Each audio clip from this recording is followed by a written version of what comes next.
Kami mengucap syukur Bapa di surga.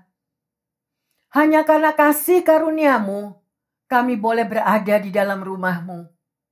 Engkau tetap memberikan kesehatan, kekuatan, sehingga kami terus haus dan lapar Tuhan, untuk mau lebih mengerti dan lebih belajar akan firman-Mu. Engkau sungguh-sungguh Allah yang sangat mengasihi umat-Mu. Terima kasih Bapa dalam surga. Terima kasih Roh Kudus. Kami mau senantiasa konsisten Tuhan, tanpa menyerah di dalam doa. Karena dunia ini tidak dapat melindungi umat-Mu. Hanya perlindungan sejati yang datang daripada-Mu, yang mampu menyelamatkan kami pribadi lepas pribadi. Terima kasih Tuhan Yesus. Terima kasih Roh Kudus. Beracaralah di tengah-tengah umat-Mu. Di dalam nama Tuhan Yesus, kami sambut firman Tuhan.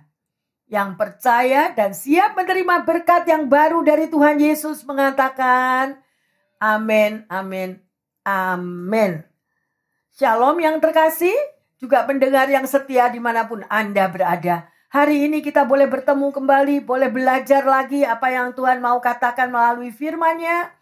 Karena kita ini adalah orang-orang pilihan. Kita mau belajar dan terus mendekat kepadanya. Ada amin, haleluya. Ya.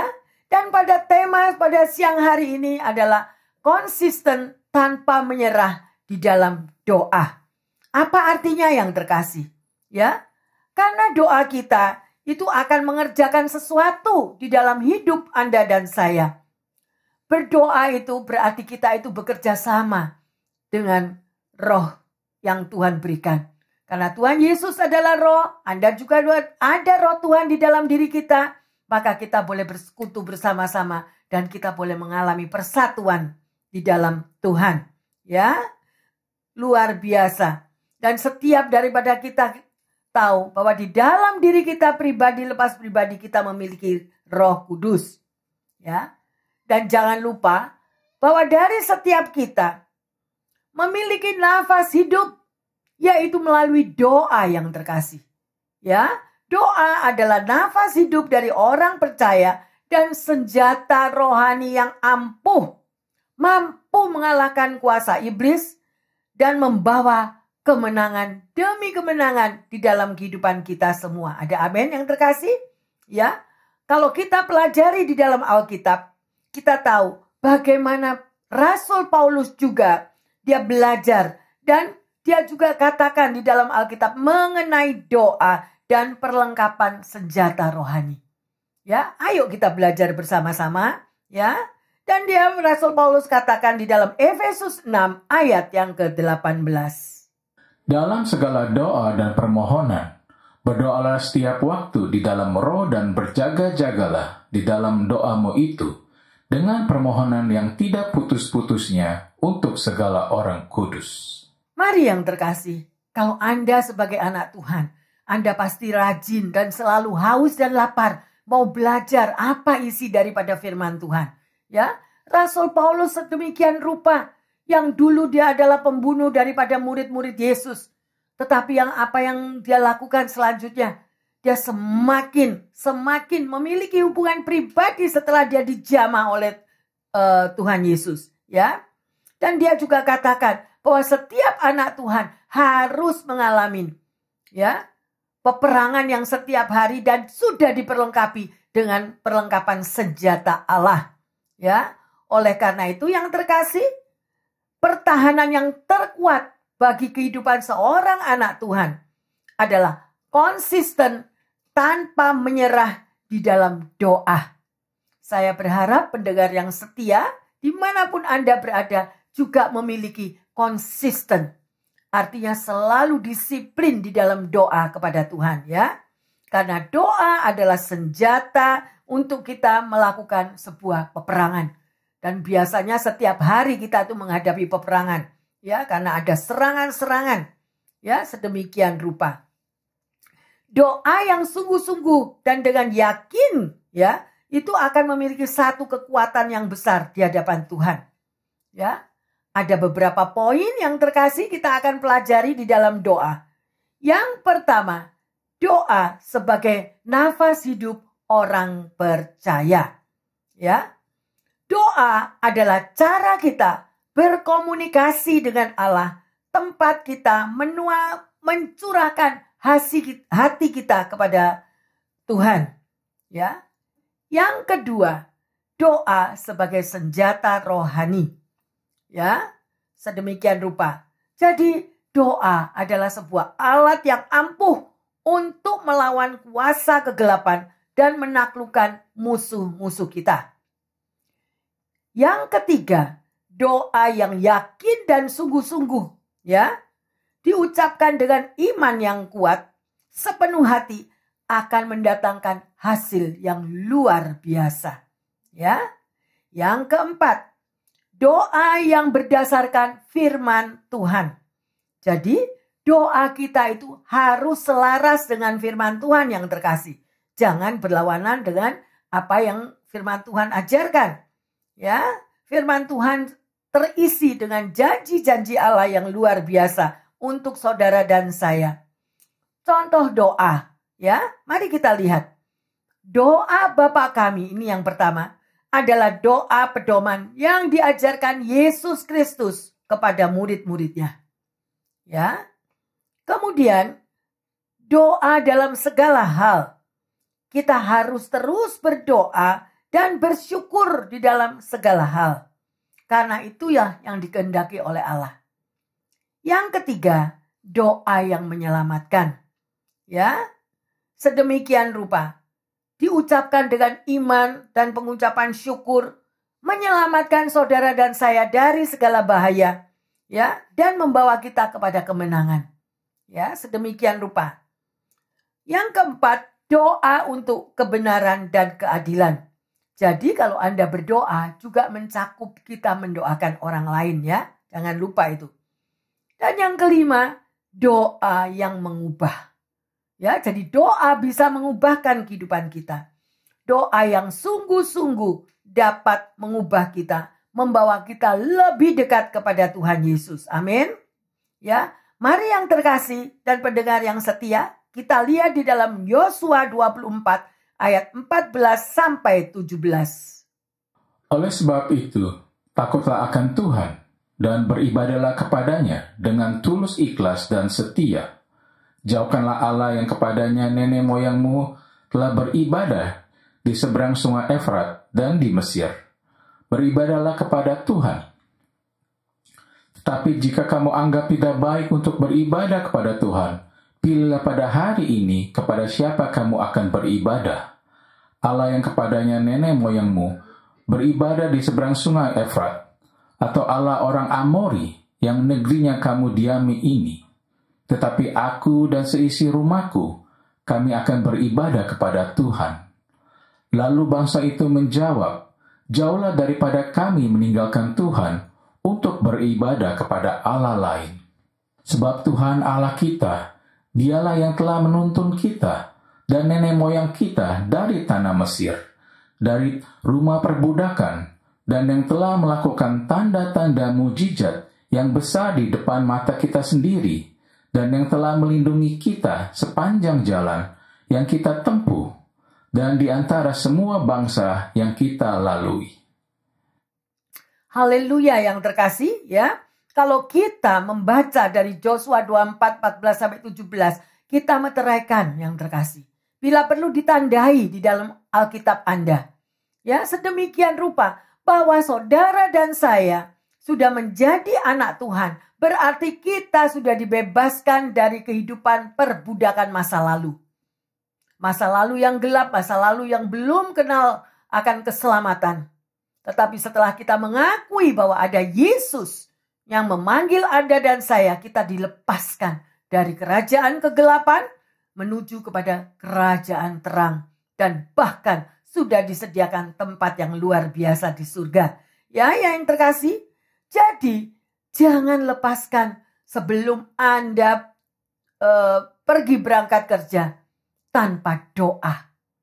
Ya, sebelum Anda mulai sarapan pagi tanpa doa. Ya, begitu buka mata dari tidur Anda, bersyukurlah bahwa kita masih diberi nafas hidup yang terkasih. Ya, Anda dan saya ada untuk memuliakan Tuhan. Anda dan saya dipanggil, dipilih untuk mengelola keadaan di bumi yang penuh dengan kegelapan ini. Jangan malah kita terseret dengan keadaan yang di bumi ini. Jangan kita terseret sama hal-hal yang keduniawian yang menjadi permusuhan dengan Allah. Mari yang terkasih, selidikilah dirimu, koreksi diri kita masing-masing. Di manakah tempat Anda dan saya? Lihat, tanda-tanda zaman sudah terjadi di mana-mana.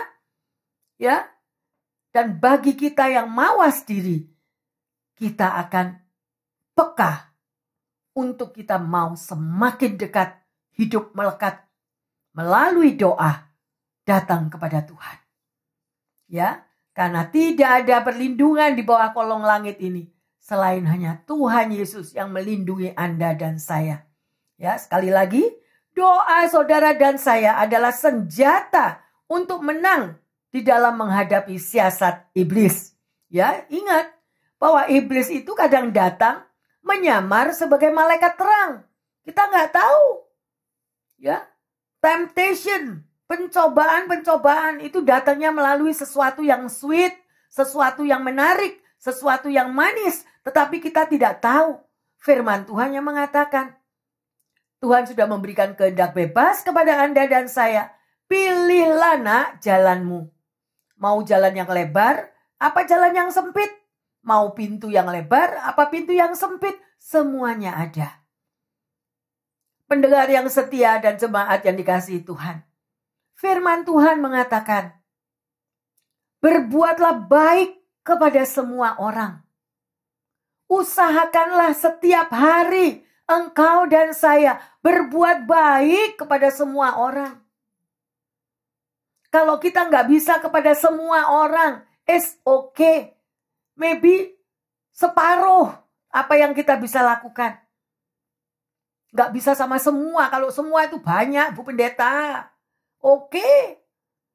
Ya, kita nggak bisa berbuat baik kepada banyak orang. Berbuat baiklah kepada siapa-siapa yang engkau temui.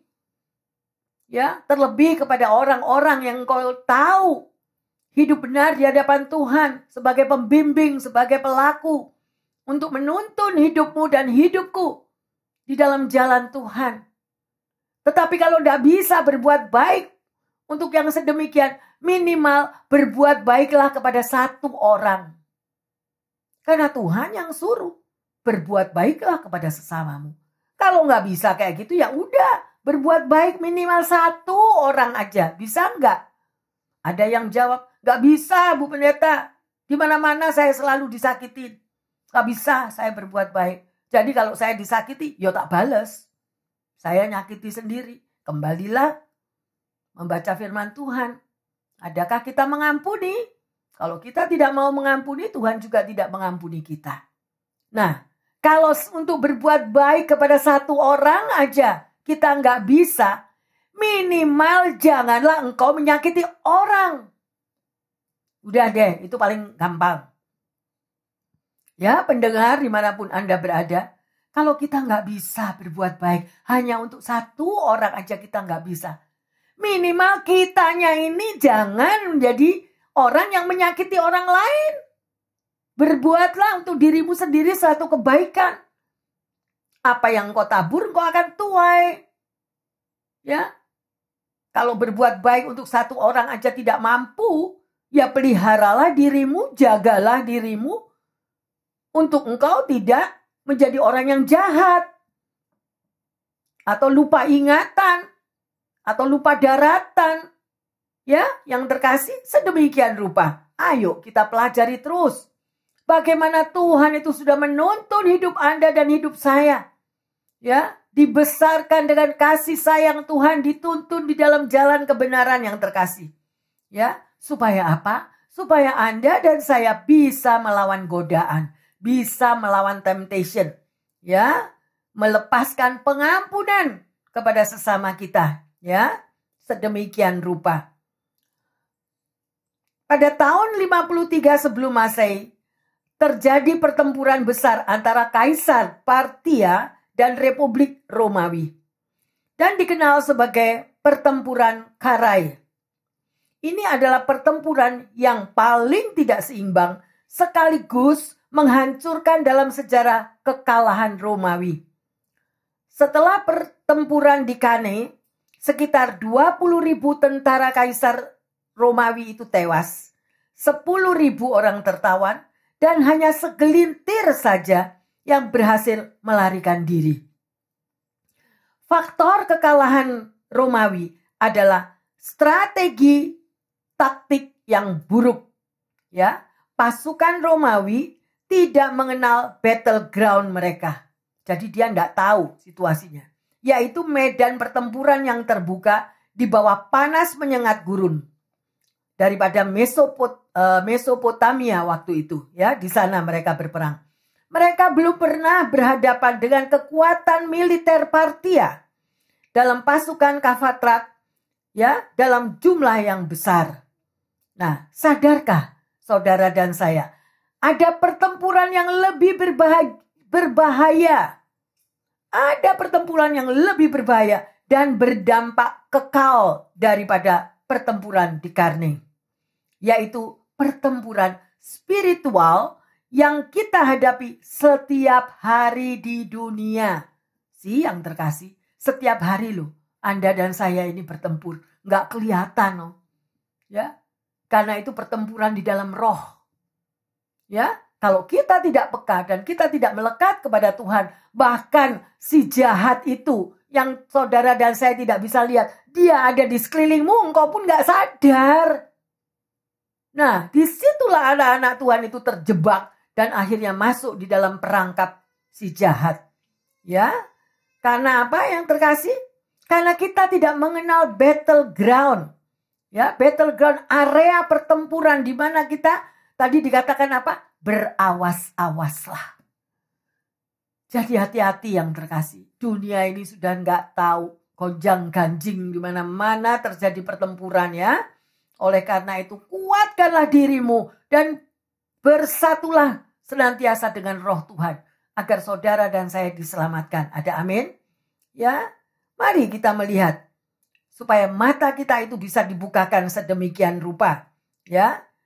Yang terkasih, sejauh apa kita menyadari bahwa kehidupan saudara dan saya setiap hari adalah peperangan rohani? Ya, ada 3 kuasa doa yang benar. Mari kita buka di dalam Amsal 15 ayat yang ke-29. Tuhan itu jauh daripada orang fasik, tetapi doa orang benar didengarnya. Nah, pilihan di tangan Anda dan saya. Kita ini orang benar apa orang fasik?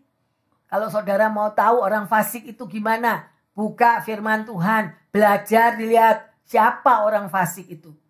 Orang benar itu bagaimana? Buka, pelajari firman Tuhan. Ada amin? Ya, karena doa orang benar itu menyentuh hati Tuhan yang terkasih. Ya, doa orang benar, pendengar yang setia, itu menjamah menyentuh hati Tuhan. Ya, dan Tuhan senantiasa akan melindungi dan mendengar doa-doa kita. Mazmur 34, 16-18. Maka Tuhan tertuju kepada orang-orang benar, dan telinganya kepada teriak mereka minta tolong. Wajah Tuhan menentang orang-orang yang berbuat jahat, untuk melenyapkan ingatan kepada mereka dari muka bumi. Apabila orang-orang benar itu berseru-seru, maka Tuhan mendengar dan melepaskan mereka dari segala kesesakannya. Haleluya, pendengar yang setia, pegang firman Tuhan ini. Ini adalah satu jaminan. Siapa manusia di dunia ini yang bisa menjamin hidup Anda dan saya? Karena kita sama-sama tidak perfect. Kita manusia tidak sempurna. Tetapi Tuhan yang menghembuskan nafasnya dalam hidupmu dan hidupku. Dia mengatakan, apabila Anda dan saya hidup benar dan kita berseru-seru, maka Tuhan mendengar dan melepaskan Anda dan saya dari segala kesesakan. Luar biasa ya. Ini jaminan loh. Ya, jaminan yang terkasih. Yang Tuhan jaminkan. Ya. Tidak perlu apapun dengan semua. Kalau Anda berjanji misalnya sehidup semati dengan seseorang, atau Anda punya surat perjanjian di bank, ya, mesti tanda tangan hitam di atas putih, ya, tapi belum tentu semuanya itu berhasil menghasilkan yang baik. Tetapi ini adalah janji Tuhan, ya dan amin. Percaya enggak? Kuncinya di situ. Ya, yang terkasih, ayo, luar biasa. Jadi kuasa doa yang pertama tadi, orang benar itu berseru-seru kepada Tuhan, Tuhan mendengar dan akan menjawabnya. Amin. Yang kedua, bertobatlah. Melalui doa itu kita bertobat, mengaku segala kesalahan kita, dan kita mau berubah kehidupan kita, berbalik dari gelap menghadap terang. 1 Tawarim 4 ayat 9 dan 10. Yabes lebih dimuliakan daripada saudara-saudaranya. Nama Yabes itu diberi ibunya kepadanya, sebab katanya, aku telah melahirkan dia dengan kesakitan. Yabes berseru kepada Allah Israel, katanya, kiranya engkau memberkati aku berlimpah-limpah dan memperluas daerahku, dan kiranya tanganmu menyertai aku, dan melindungi aku daripada malapetaka, sehingga kesakitan tidak menimpa aku. Dan Allah mengabulkan permintaannya itu. Amin yang terkasih. Pendengar yang setia, ya, pegang apa yang Yabes berseru kepada Tuhan. Ya, dia berseru, kiranya engkau memberkati aku.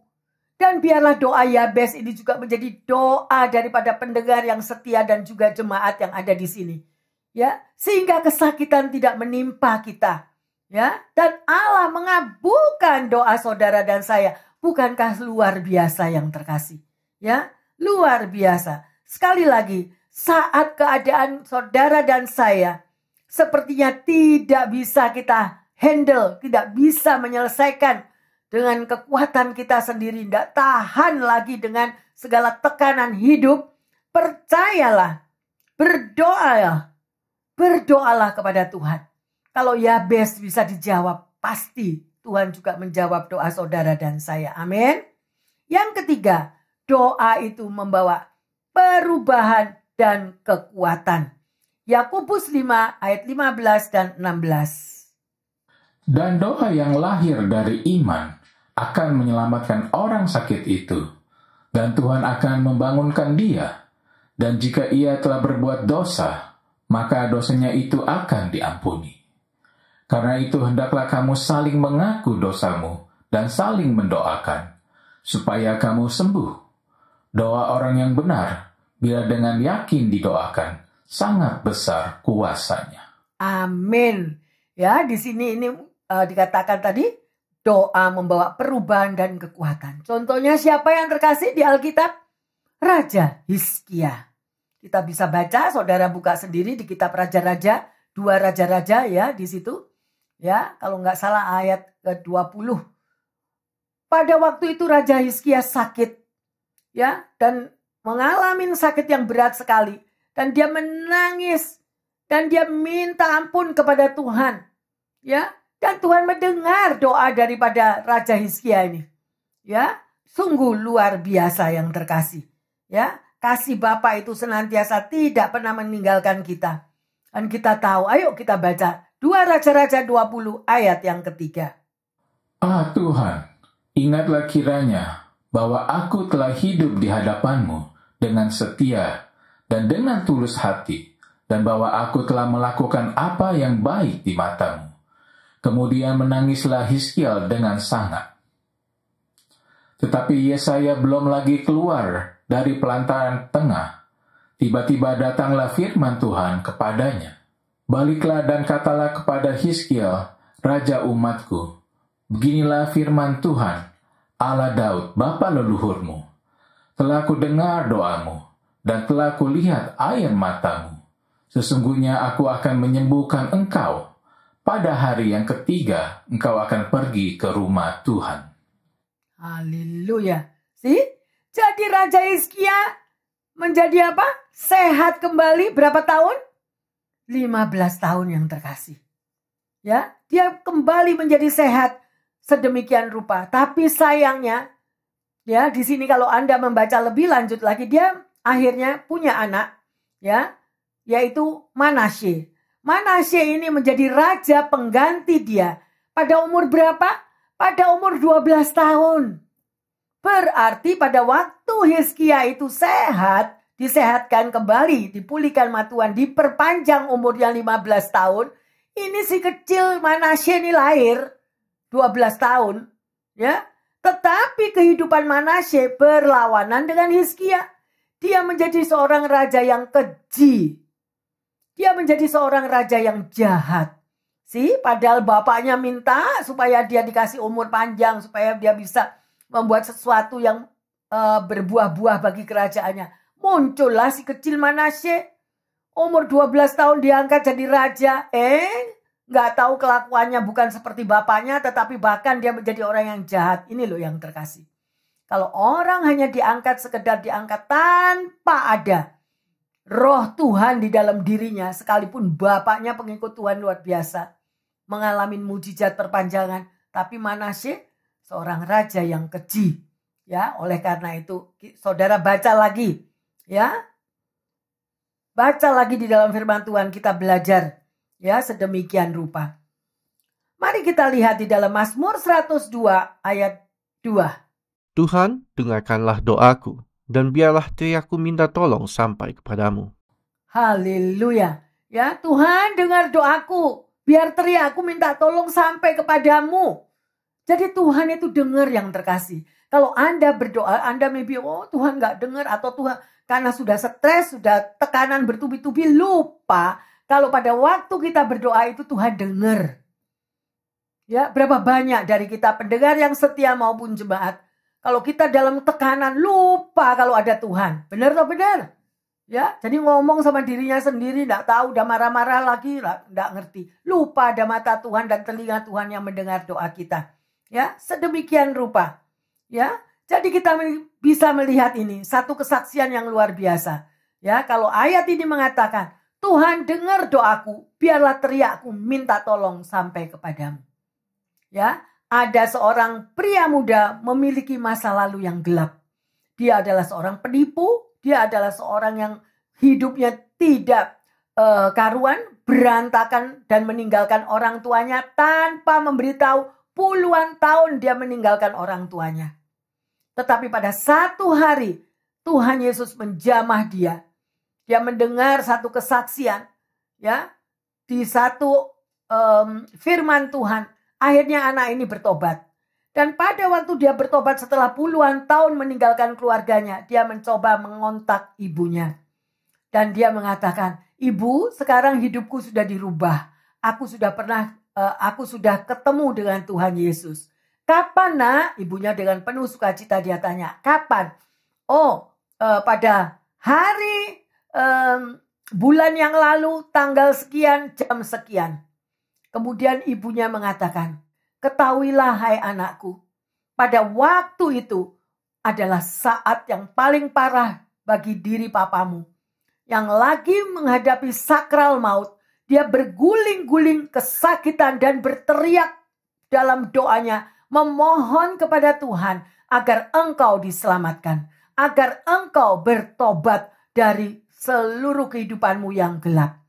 Dan pada waktu papamu berguling-guling kesakitan dan menyerahkan hidupmu kepada Tuhan, disitulah Tuhan menjamah engkau dan engkau bertobat. Yang terkasih, ini adalah kesaksian yang luar biasa. Bahwa doa itu sungguh-sungguh dahsyat. Jangan patah semangat, jangan jemu-jemu untuk kita berdoa kepada Tuhan. Pasti Tuhan jamah dimanapun para orang tua, ya. Dan dimanapun kita yang muda-muda juga, datanglah kepada Tuhan. Jangan menunggu saat gawat. Jangan menunggu kalau kita sudah kejepret, sudah tidak bisa napas, baru kita panggil Tuhan Yesus. Jangan tunggu kalau kita sudah di emergency atau di ICU, kalau napas kita sudah seperti kereta api.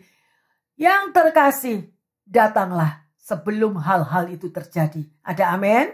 Ya, karena Tuhan mendengar setiap doa Anda dan saya. Sungguh luar biasa kekuatan doa yang terkasih. Hari ini kita sudah belajar konsisten tanpa menyerah di dalam doa. Ya, pertanyaannya. Yang pertama, sudahkah kita mempraktekkan doa sebagai senjata rohani. Ya. Yang kedua, apakah kita pernah merasa lelah atau putus asa di dalam berdoa? Ya, bagaimana saudara dan saya mengatasinya pada saat tertekan? Apakah kita dapat dengan tekun, disiplin untuk selalu berdoa kepada Tuhan? Haleluya. Dan sebagai ayat emas, mari kita baca 1 Petrus 3 ayat 12. Sebab mata Tuhan tertuju kepada orang-orang benar, dan telinganya kepada permohonan mereka yang minta tolong. Tetapi wajah Tuhan menentang orang-orang yang berbuat jahat. Kita lihat dengan jelas di sini, mata Tuhan tertuju kepada setiap kita, kepada Anda dan saya. Oleh karena hiduplah benar. Ya, karena Tuhan itu mendengar doa-doa Anda, tetapi Dia menentang buat orang yang berbuat jahat. Ya, yang terkasih, sungguh luar biasa. Mari, kita sudah mendengarkan bagaimana Anda dan saya konsisten, ada kuasa, disiplin, tanpa menyerah di dalam doa, pasti akan berbuah-buah dengan luar biasa. Haleluya. Terima kasih Tuhan Yesus ya, sudah mengarahkan saudara dan saya hari ini untuk kita tidak lupa di dalam doa. Mari kita masuk dalam doa. Bapa dalam surga, terima kasih untuk firman-Mu. Terima kasih Tuhan Yesus. Bagaimana Engkau mengingatkan kami senantiasa untuk tidak lupa berdoa, untuk tidak lupa selalu bercakap-cakap mencurahkan isi hati kami kepadamu, sehingga kami mampu konsisten tanpa menyerah di dalam doa, karena doa itu sungguh-sungguh dahsyat dan luar biasa kuasanya. Terima kasih Tuhan Yesus, kami semua boleh menghampiri tahta kasih karunia-Mu untuk menerima rahmat-Mu, menemukan kasih karunia-Mu, serta memperoleh kekuatan dan kemenangan yang setiap hari kami dapatkan daripada Engkau. Karena bagi Tuhan tidak ada yang mustahil.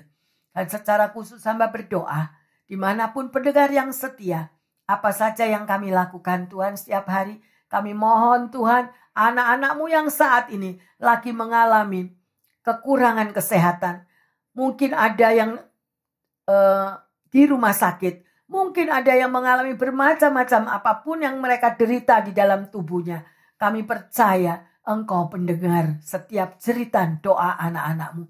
Darah Yesus yang tercurah di Kalvari, Engkau mampu Tuhan mengalirkannya kepada mereka. Sehingga mujizat dapat terjadi, kemenangan dapat terjadi, dan kesaksian akan dinyatakan bahwa Tuhan Yesus, Raja di atas segala dokter yang sudah dan mampu menyembuhkannya.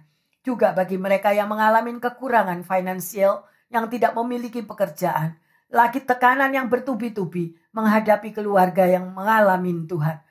Bapa, Engkau Jehovah Jireh. Kalau burung-burung di udara Tuhan pelihara, Engkau juga pelihara setiap biji matamu. Dengar cerita mereka Tuhan, yang berseru-seru Tuhan, tanpa menyerah di dalam doa, pasti mujizat Kau nyatakan. Terima kasih Bapak, juga bagi mereka yang mengalami kesulitan di dalam relationship, hubungan di tengah keluarga, suami, istri, maupun orang tua dan anak-anak. Tuhan Engkau pulihkan, berikan mereka roh kasih, roh mampu mengampuni, sehingga hubungan boleh Tuhan kembali menjadi satu, kembali Tuhan memiliki kasih sayang yang sejati yang daripada Engkau. Terima kasih Bapak. Terima kasih Roh Kudus. Biarlah semua pendengar yang setia dan jemaat senantiasa konsisten tanpa menyerah di dalam doa-doa mereka. Di dalam nama Tuhan Yesus, hamba berdoa dan mengucap syukur. Yang percaya dan mau melakukannya mengatakan amin, amin, amin. Bapak, Ibu, Saudara-saudari yang terkasih, sekali lagi luangkan waktumu untuk memiliki waktu bersekutu senantiasa dengan Tuhan Yesus. Tanpa menyerah, konsisten untuk berdoa kepada Tuhan Yesus. Yang percaya mengatakan, haleluya, amin, amin, amin. Tuhan Yesus memberkati.